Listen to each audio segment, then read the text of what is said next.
होलिका दहन के दिन संध्या समय जब वातावरण में एक विशेष शांति और प्रतीक्षा का भाव होता है, तब स्नान करके स्वच्छ और सादे वस्त्र धारण करें तथा कुछ क्षण मौन में खड़े होकर अपने मन को स्थिर करें। ये केवल एक धार्मिक कर्म नहीं, बल्कि अपने भीतर और आसपास जमी नकारात्मकता को छोड़ने का अवसर है।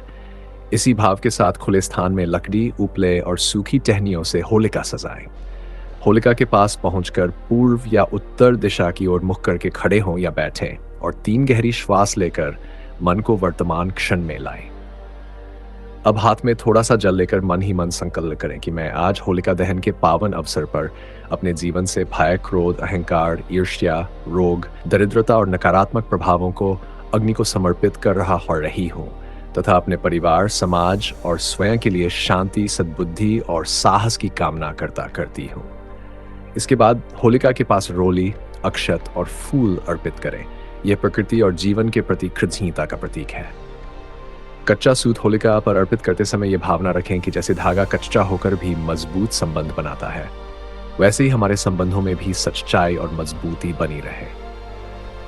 गुड़ और चना अर्पित करते समय जीवन में मधुरता और संतोष की प्रार्थना करें। गेहूं की बालियां अर्पित करते हुए ये भाव रखें कि हमारे कर्म फलदायी हो, और नारियल अर्पित करते समय अपने अहंकार को त्यागने का संकल्प लें। अब कपूर या दीपक से अग्नि प्रज्वलित करें और यह स्मरण करें कि यह अग्नि विनाश की नहीं, शुद्धि की है। अग्नि के चारों ओर 3 या 7 परिक्रमा करें और प्रत्येक परिक्रमा में मन ही मन अपने जीवन की किसी एक नकारात्मक आदत या दुख को अग्नि में छोड़ते जाने का भाव रखें। पहली परिक्रमा में भय, दूसरी में क्रोध, तीसरी में अहंकार, और यदि 7 परिक्रमा करें तो आगे की परिक्रमा में ईर्ष्या, आलस्य, निराशा और असत्य को समर्पित करें। परिक्रमा करते समय किसी मंत्र का उच्चारण आवश्यक नहीं, केवल यह स्मरण पर्याप्त है कि बुराई कितनी भी प्रबल क्यों न हो, अंततः अच्छाई की ही विजय होती है। जैसे प्रहलाद की भक्ति के सामने होलिका का दंभ जलकर नष्ट हो गया।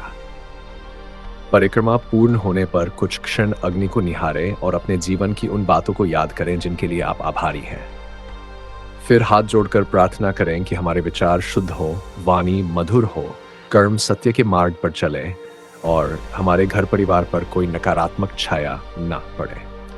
होलिका शांत होने पर थोड़ी सी भस्म आदरपूर्वक लेकर घर लाएं, उसे तिलक के रूप में लगाएं और यह स्मरण रखें कि जीवन की हर परीक्षा के बाद शुद्धता और नया आरंभ संभव है।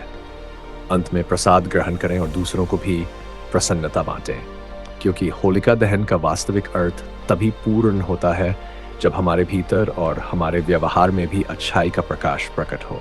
अगर चाहो तो मैं इसे और भी आध्यात्मिक, पूरी तरह घरेलू या केवल भावाधारित ध्यान विधि में भी डाल सकती हूँ।